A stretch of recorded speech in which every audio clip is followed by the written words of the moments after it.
All right, welcome into the crossover. That right there is NBA veteran Keyon Dooling. I'm your boy, 10-Day Tony, KD. What's up, This is champ? our last show before, or basically until Christmas. Much needed break. Much needed break. The boys going to be off for a couple weeks doing our thing. But we have a very special show today. Very Christmas-themed show today. I like it. So we're going to do NBA Cup. Okay. A little recap of that. Let's do it. We're going to do some look aheads to the NBA Christmas slate. Okay. Bunch of good games there. Okay, I And then remember we're gonna those do Christmas days. Some Ghost of Christmas Past type beat and go over to some of the best games in Christmas history. The swag or the swag games? No, just the games. Okay. And then we'll go to the best shoes in Christmas history. Okay, there it So we is. got a full show today. All right. Very Christmas themed. Let's do it. But we got to start first with the NBA Cup. The Knicks win their first title, quote unquote title, in 50-something years, beating the Spurs in the NBA Cup. What did you think of that game? Man, I thought the game was amazing. Both teams played hard. They were well coached. They were prepared. They went for it. Yeah. They left it all on the line. Both teams had moments where I thought the Spurs were going to run away with it. I was like, man, maybe their youth and their inexperience, like kind of just, they don't know how big that moment was.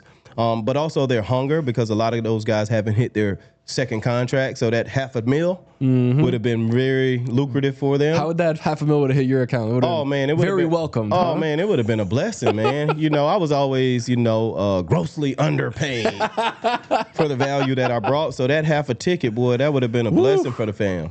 Big time. Wemby only played 25 minutes. We know that he was coming off the calf strain. He had been such a big part of the Spurs beating OKC in the round before.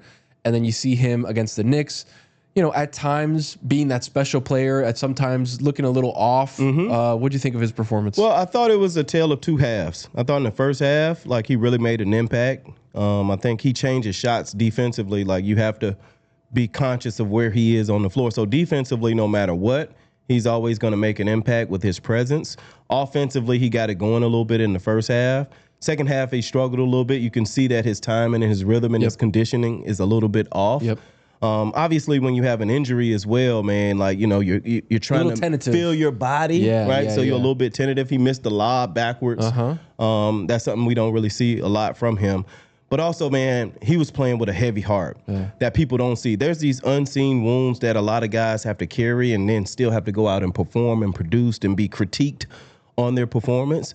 But big shout out to their family, man, because from what I heard, what he said in the press conference when he had a chance to decompress and trying to get himself ready for the media, he had a human moment, right? And sometimes, like, we put athletes on a pedestal, so we don't feel human all the time. But when you have moments like that, man, I think it brings the family, it makes fans feel more connected to the player, right? And losing his grandma and having to go out and play through an injury on a minute restriction, I still tip my hat to him. You have like these limitations, right? It's like, all right, my calf, I don't want to go too hard because I don't want to hurt myself, make something worse. I'm on a minutes restriction, but like as an athlete and as an alpha, personality, I want to play 42 minutes. I don't want to play 25 minutes. So you have that limitation. And then on top of all that, in the 25 minutes that you're playing, you're not thinking of the things back at home. But the moment you sit down on that bench, you sit down, you're watching the game, you're like, oof. Boom, it just kind of hits you. And then obviously you said in the post game, he kind of broke down a little bit during the conversation with the media. And like you said, we don't think about it in those terms of, we just feel like athletes are robots, right? Yeah, man. Go up there, perform. We pay you millions of dollars, you go perform, and at the end of the day, we turn off the TV and we don't think about you. Yeah, man. It's from a fan's perspective, from a human perspective and a player's perspective, that's your job. How many people would lose a family member and then not go to work the next day? Yeah, man. So I'll give a little story about, a time and space when I was in New Jersey. My wife and I, we lost a baby in a pregnancy. The doctors told me my hip was degenerative and that they don't know about my career, so I would have to have surgery at the end of the year. And my dad was in the final stages of cancer. And I still had to go out and perform, and I had to compartmentalize, and I had to push through it because it was my job. And so, like, I don't, look, at the end of the day, you get paid a lot of money to do what you do, but you still have the human condition to deal with, and it's not easy. And I can only imagine what they feel now because, like, everything they do is on social media. Yeah. And there's millions of people commenting on it. Man, hats off to all the guys, man, who really went out and highlighted the game. This was a great in-season tournament. It was. It's a fun thing that the NBA in totality was pushing this and being like, all right, this is kind of the new frontier of what we want to do in season tournament. And the first couple of years, it's been what year? Is this year 3 of the IST? Yeah, 3 or 4, something like that. When they first started, everybody was like, oh, this is kind of whack. Like, what are we doing? Why are we doing this? Whatever. Now year 3, 4, whatever it ends up being, it's like you kind of look forward to it. You're like, oh, IST, like we got stakes in mid-December when usually everybody's kind of like, all right, we'll clock in with the NBA after the All-Star weekend. Yeah. February, March, somewhere in there, we'll start locking in with the NBA. But now this kind of keeps you plugged in. It's like playoff intensity. That was a playoff game between those two teams. In the beginning of the season. And I love what they do creatively with the courts. Yeah. Right? Courts, aesthetically, jerseys, that's super, super cool. I like the destination of Vegas. So you got some fans in that market.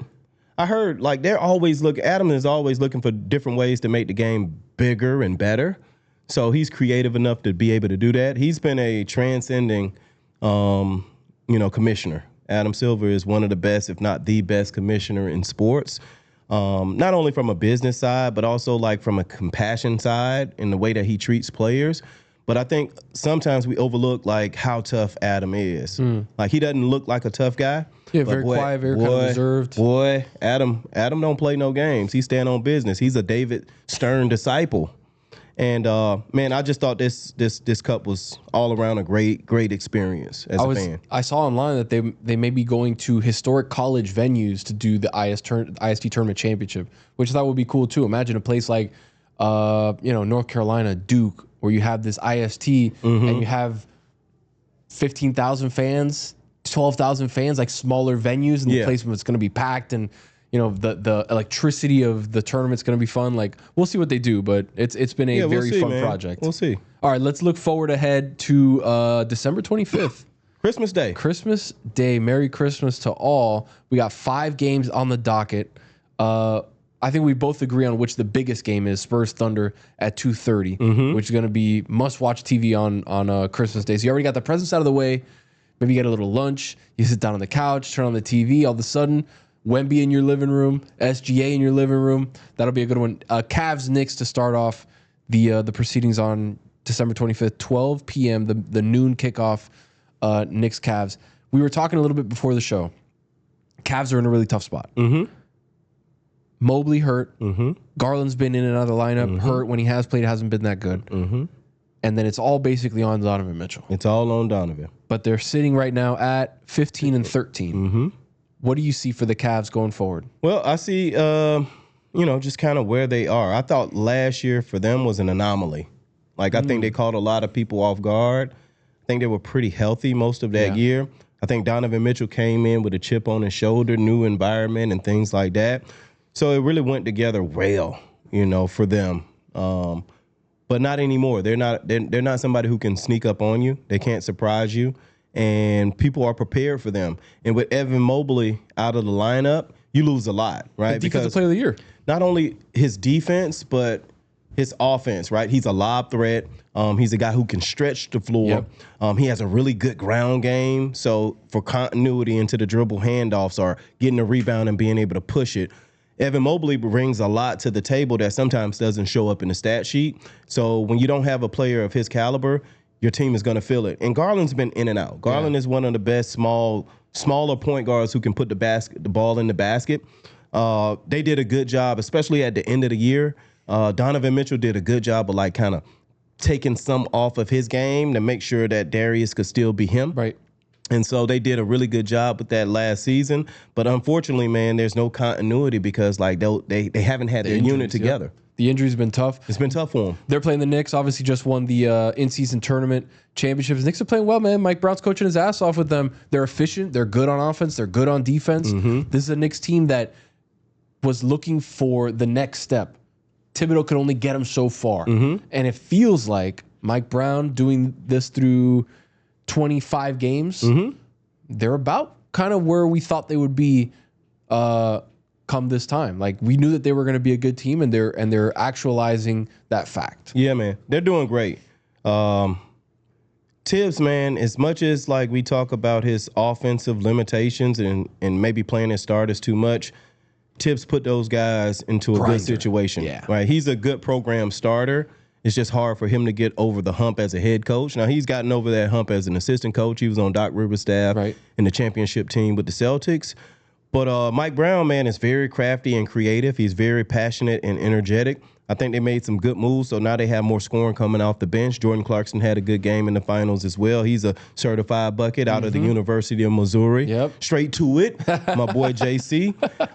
But, yeah, I like this Knicks team, man. I think they're built pretty well. I still think that they can make some tweaks to the roster. But even if they don't make any tweaks to the roster, I think the Knicks are, in position to contend for the conference championship. Easily, right? It's kind of between them and the Pistons. Yeah, and then you just never know, man, because teams can hit a stride, teams can hit a rhythm, trades happen and things like that. Look at the Pacers from last year. Yeah. They were a team that was kind of okay, middle of the pack, for sure. Then started getting a little higher, and then all of a sudden went on this crazy run in the playoffs. Absolutely. So it's all about being healthy and peaking at the right time. But the Knicks have all the elements to contend in the East. Spurs Thunder, we've obviously talked about that matchup a bunch. That's going to be probably the best game of the day between some of the biggest stars on the planet. So we'll reserve that one for later. If I give you these three games, the 5 o'clock game, Mavs Warriors, Cooper Flag takes on Steph Curry, Jimmy Butler, and them. And Clay is playing against his old team. Exactly. And a nice little revenge game for Clay. The 8 p.m. game, Rockets Lakers. You got KD, you got LeBron, you got Luka. LeBron, maybe some of the final Christmas games he's going to be playing. We don't know if he's going to be back next year. We don't know if they're going to play on Christmas game next year. LeBron's been a staple at Christmas for the last, umpteen years. 23 years, basically. And then at the nightcap at 10:30, Wolves Nuggets. So if I give you those three games, Mavs Warriors, Rockets Lakers, Wolves Nuggets, what's the game that you're like, I gotta watch this? I gotta watch the Lakers Rockets. You gotta watch the King? Yeah, personally, Kevin Durant and LeBron James on the court at the same time. Now, I didn't mention Luka in this moment, but these guys are getting older, right? And they put in work for so long that sometimes we minimize how difficult it is to be in this senior position in your career and for them to still be as productive and have those high expectations for their abilities. So I'm excited to see that game. I think Luka loves when the lights are on in those big moments. Luka is killing this year. Yeah. He's having a hell of a year. So that's the game I'm probably most looking for out of those three. I also like the Mavs Warriors game. That's a sneaky good little game because Steph has only played so many times on Christmas, right? We haven't really seen Steph a ton on Christmas. And the Klay Thompson back to the Bay, Cooper Flag, who just had a monster game a couple nights ago, 42. Like, that's his first foray into, all right, you're a superstar, but now you're on Christmas Day, which is like a whole nother level for the NBA, right? Like, they only put the best of the best on Christmas Day. When you look at the different teams that are playing, you talk about the Knicks, the biggest TV market basically in the country. Spurs, Wemby. Thunder just won the championship. You got SGA, you got all them. Mavs, Cooper Flag. You got Warriors with Steph Curry. You got KD with the Rockets. You got LeBron and Luka with the Lakers. You got Ant if he's going to play with the Wolves. We don't know yet. We got Jokic with the Nuggets, one of the basically the best players. Star-studded. Like, for you to be there at 18 years old, turning 19, I think now in December. Yeah. But at 18 years old, you just came off a 40-point game. I think the only other person to do that was LeBron. And you're playing against the greatest shooter of all time, and a dynasty between Draymond and Steph Curry and Steve Kerr. Yeah. Like, that to me is a very interesting matchup to see. Is this kid ready? Yeah. Or did he kind of front for the first couple games and the lights are going to be a little bit bright at 5 o'clock? No, man. I think Coop is battle tested, man. He's been preparing for this moment for a while. Like, we all know, if you're a fan of basketball, high school basketball, and like kind of seeing these guys' journey, we've been familiar with Cooper Flag for a while. He reclassified, so he went to Duke a little bit early. He's really supposed to be a freshman in college. Now, right? Yeah, he reclassified. So I think he'll be ready. What'll be cool, man, I see Kyrie got them some really cool gifts. I think he got them all like these little golf cart type deals. Saw him. So it'll be cool, like, man, if they all like pulled up together, in the golf carts. I think that'll bring a nice aesthetic to it. Looking forward to seeing it. It's going to be a fun day of hoops on Christmas Day for sure. Rockets Lakers is headliner at 8 o'clock at night.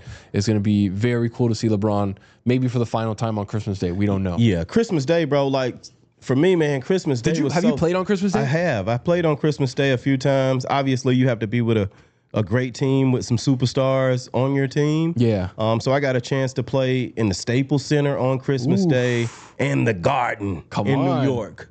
When I was with the Celtics. 2 massive venues. Early games, and so like sometimes your body is in position for that. You got to make sure you get your rest the night before. You got to make sure you eat and get on a nice schedule, because a lot of times when you play early, our bodies are programmed for like sometimes that being our nap time. Right. So you have to take some different measures to make sure that like you get enough rest, you got the right amount of energy. And then the intensity, because everybody is watching. Your whole hood watching. Your family watching. If you're from an international place, your whole country could be watching. And so that Christmas Day intensity, man, is super, super fun. But also like the mental part about that. If you're the road team on Christmas and you're away from your family, then you have to grapple with that, right? You have to think about like, okay, how do I make sure that the family is good back at home? And will I make it home in time enough to see them on Christmas?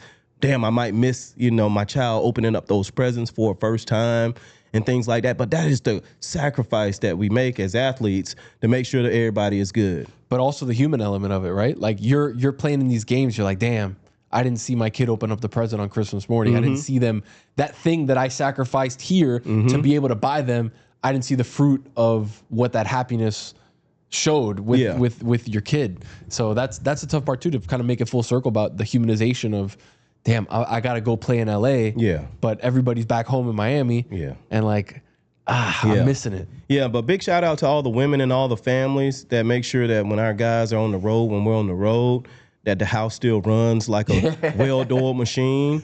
And they don't get a lot of credit and things like that. But these are the times where, our infrastructure and our families really show up and show out. And salute to all the families and all the women and the girlfriends and the wives that and the moms and the siblings and the aunts, the uncles, the grandparents. People make it happen, man. The families that make it happen, man, kudos to you, man, because without you, we would be nothing. So I actually had Sean dig up a little play from you back in the day. Sean went in the archives? Went in the archives, dusted off the big 45, all the dust flew out of the way, and we went back in time to 2004, Heat versus Lakers, December 25th, 2004. Kobe put a 42-piece on the Heat, but you had this little gem right here to the big fella. Let's see it. Ha! Oh yeah. Hey. Oh yeah. Big fella spin out. Listen, if Big Shaq would spin out and I wouldn't throw it, he get pissed. Oh my goodness! You throw that motherfucker up if I spin out. Throw it in there. It cost him a lot to spin out. That's why. Hey, look, you got to throw it up. You got to let big fella go get it. He was back at home, after leaving the Lakers out after his tenure there. That was his first time back. That was his first time there. Right? It was a lot of intensity there because at that point, like him and Kobe were really butting heads. Yeah. And they really hadn't talked and things like that. And it meant a lot to Shaq. This game really meant a lot to Shaq. So I was glad I got to throw that lob to him. I like seeing who was on the team. So man, look, that's Eddie Jones, that's Christian Laettner, that's oh Dwayne my God. Wade, that's oh man, we had a young guys, young UD. Yo, I was gonna say young UD. I saw him running around. Absolutely. Look, Bryant, Grant, Lamar Odom. Wow. Like a lot of throwback names. Kobe Bean Bryant, Chucky Atkins out there. Who was that Shaq just threw on the ground? That's Jermaine Jones. Like a lot of guys, man. It was a real fun time. The game was so physical, so it wasn't as much point scoring, so it was more difficult to score. Like the physicality, like you really had to be in shape. You had to be strong. You had to be mentally tough in order to play in that era. Kobe was a staple again on Christmas Day. There's so many Christmas days where I remember Kobe, just the vintage free throw line extended jumper, fall away, a shot off the glass. Man, Lamar was tough too. LO. I got a chance to play with LO, man. LO was so fun to play with. Classic New Yorker. He was insane where it was like his range and the ability for him to dribble at that size was, I don't remember too many guys that were that big and that smooth at that time. Yeah, for sure. And like him and Tracy McGrady were in the same high school class. So they had a lot of good players in that high school class. That's for sure. Look, young Eric Spoelstra over there is an assistant coach in the suit. Now he's wearing quarter zips like the young boys. Yeah, exactly. I was about to go somewhere else with that, but I caught myself. You heard me, Sean?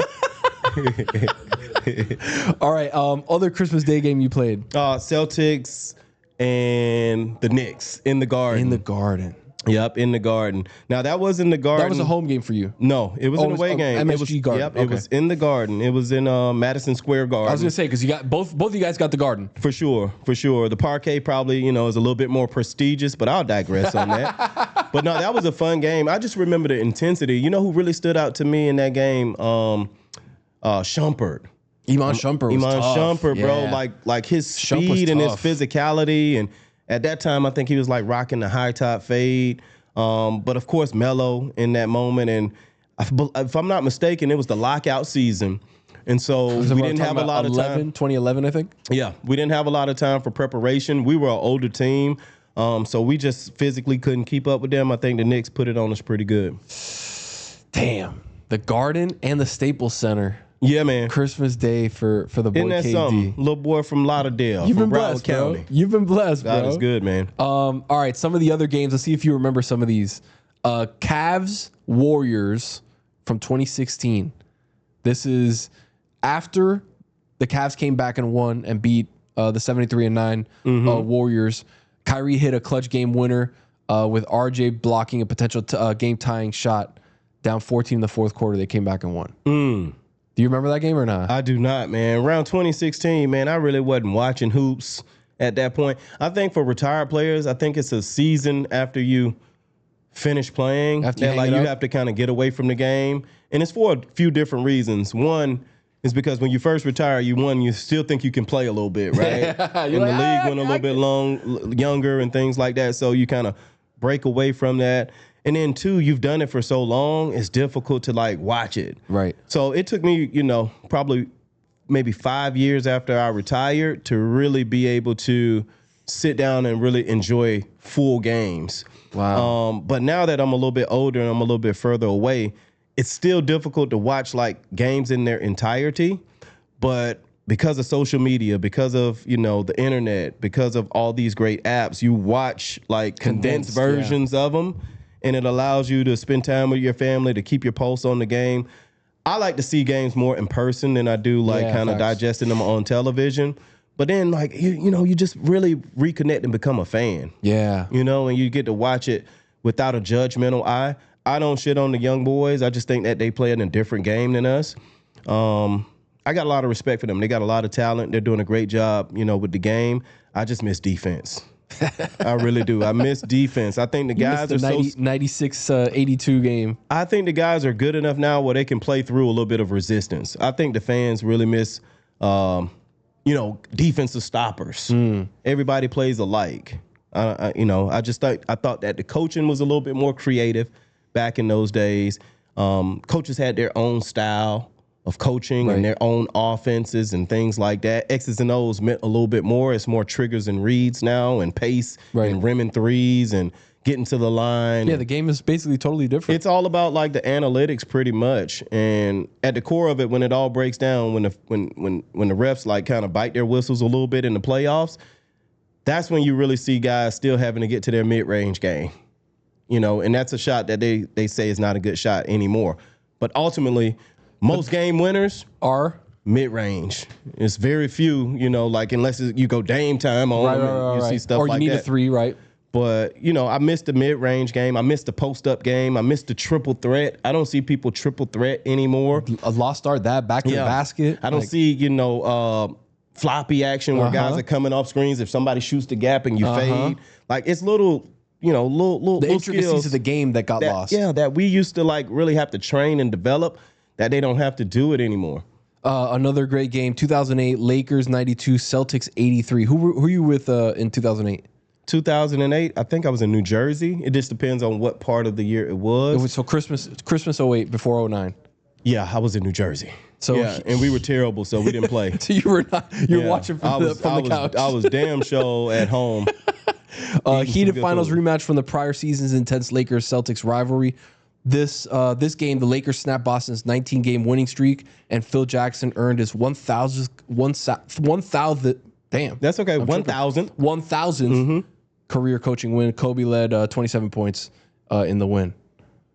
Laker versus Celtics, man. Some of y'all might be too young to know this, but one of the very first basketball games where you can actually see the graphics of guys and they look like themselves. The game was called Laker versus Celtic, and it was on Sega Genesis. Sega. Hold on. That was the name of the game. The name of the game was just Lakers versus Celtics. Yep. And then the next year it was like Bulls versus Blazers. What year is this? The 80s, buddy. It was the 80s. I didn't know that this was a thing. As my kids would say, the 1900s. Damn, what? Yeah, they go hard on me, dog. What's that about? I know, man. It's all good. I was born in the 1900s. I feel guess I you. understand. I feel you. All right. To my favorite part of the show. Okay. Because this is something I see you swagging. I see you already swagging out on them. It was the Christmas edition, so I had to put the reverses on. But top 5 Christmas Day shoes worn by people throughout. I'm going to say the early from mid 2000s on. Okay. And I do want to make a little aside here that it felt like from around that time, let's say 2006, 7 to about 2016, 17. So in that 10-year gap from 06 to 16, Nike, Adidas, whoever it was working at such a high creative level, right? And I don't know if it's because of the athletes that they had on brand or the designers that they had, but Kobe was killing the game. Mm-hmm. LeBron was killing the game. Mm-hmm. KD had some great shoes. Mm-hmm. Like you go down the list and they would specify, all right, we got the LeBron, Kobe, KD, X player that they had. We got the Christmas editions. Mm-hmm. We got the Easters. We got the MLK days. Mm-hmm. We got this, we got that. And they used to put so much emphasis on using that as a marketing tool with the NBA. You remember the commercial they used to have where it was all the guys shooting into the hoops with the bells on them. Okay. And it was do the song like Jingle Bells, and it was like D Wade shooting. Yeah. Then it was LeBron shooting, Steph shooting here, Russ shooting, KD shooting. We used to put so much emphasis into that Christmas Day game. I feel like there's no love for the Christmas Day game from a marketing perspective right now. Yeah. I guess Ja has probably some of the biggest shoes. Ant has some of the biggest shoes right now. Do we have a Christmas version of those shoes? Have you seen them? Have you guys seen them? Sean, have you seen them? They don't do those anymore. I'm sure they'll have it at some point, and a lot of times it's in real time now, because like you can actually take a picture from your phone and like it'll pop up, and you can like buy shoes a lot of times on the spot. It's not like you have to like hang out in front of the store. That's but I'm talking about back in the day. You'd have to sit in front of the store. I know. And you get a raffle ticket. They'd call you, yo, I got your Jordan 12s, and I was like, let's go. I know. And I would go to Foot Locker and I'd stand in line with another 15 people and be like, yo, those Taxi 12s are mine. Yeah. I still have the same Taxi 12s that they called me from the raffle. I got them. But here's the thing. I don't want to minimize okay, so let me go to your first point.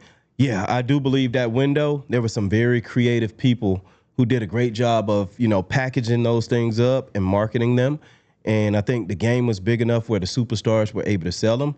But man, I can go back to like the Grant Hill Felines. They were hard. I can go back to like Michael Jordan patent leathers, like Scottie Pippen telling them, come on back. I can remember the Penny Hardaways. I can remember the Allen Iversons with the toes, with the on the toes. The answers. So even the questions were tough. Absolutely. So like throughout history, man, the shoe companies have always been in great partnership from a marketing standpoint with our players. Yeah. And they've always known how to, service our players and give them exposure.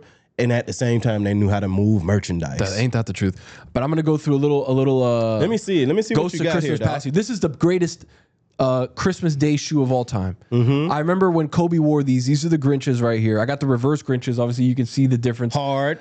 Those are all green with the red laces. I got the all red with the green laces. These dropped a couple years ago. But I remember watching that on TV being like, what are those? Yeah. Because that is the greatest shoe I've ever seen in my life. And it was, you're talking about 08, 09 when those came out. There was no, the internet wasn't, yo, let me go to StockX and buy these, like even though they're worth a band. Let me go buy them. Like, you could not get these shoes anywhere. Yeah.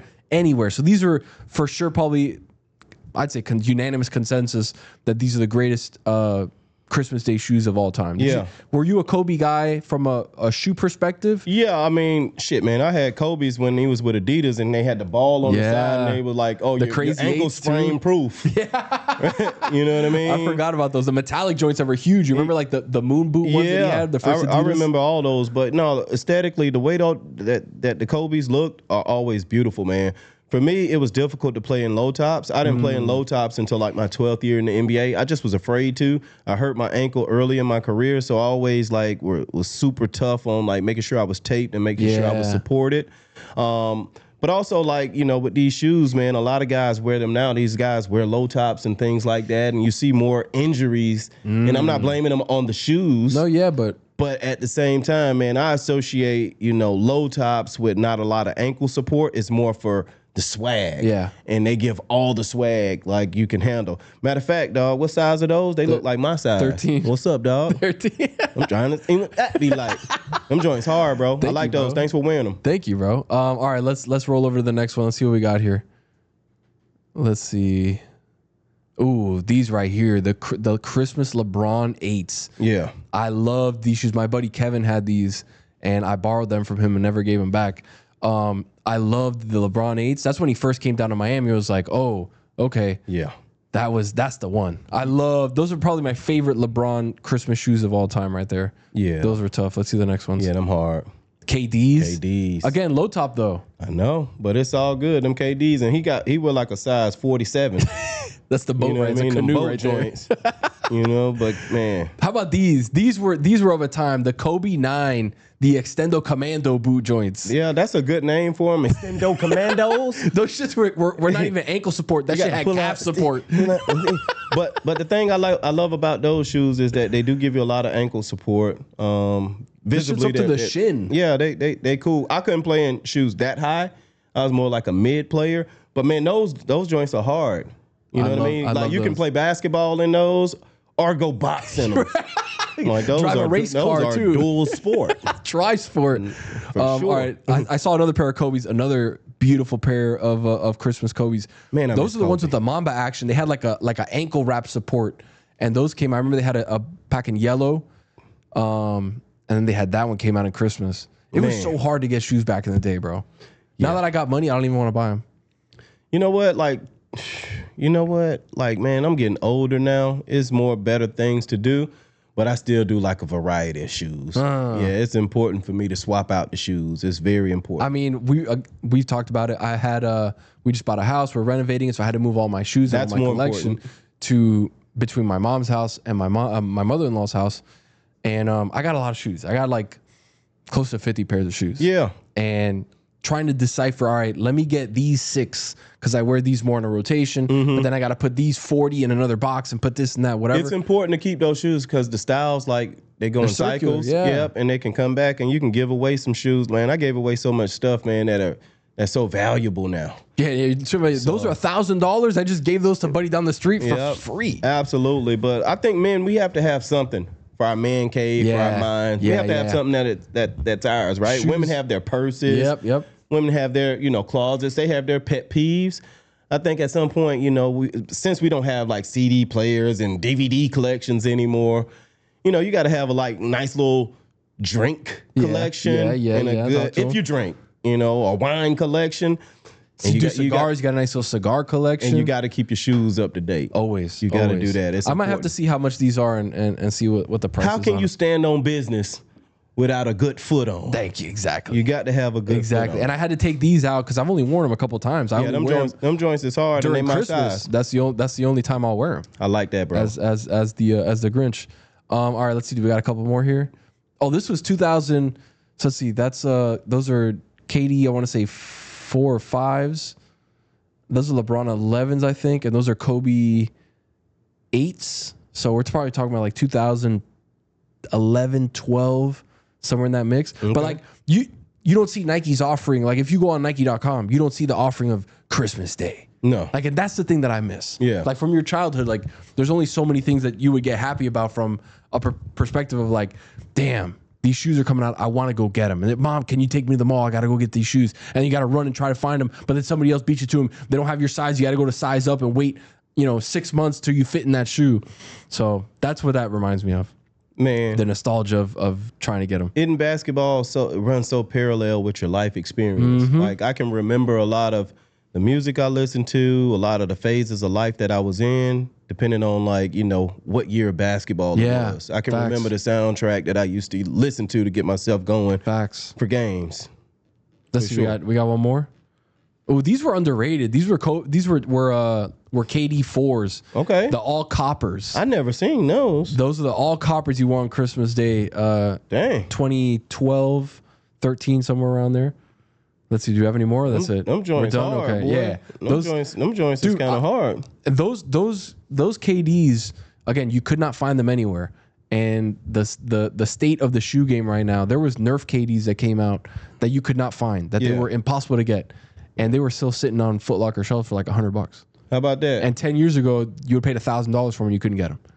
Unbelievable. So unbelievable, man. A little trip down memory lane. Man, this was a dope segment, man. Like, a little trip down memory lane. Look, man, a lot of NBA players, man. We set the swag, for a lot of the people, for the world. Like we take our fashion, not just on the court but off the court, very, very to heart. 100%. Anything you want to say to the people for your little Christmas goodbye here? Yeah, man. I would say, like, man, first of all, man, like, man, give blessings, man. Thank God for this time of year.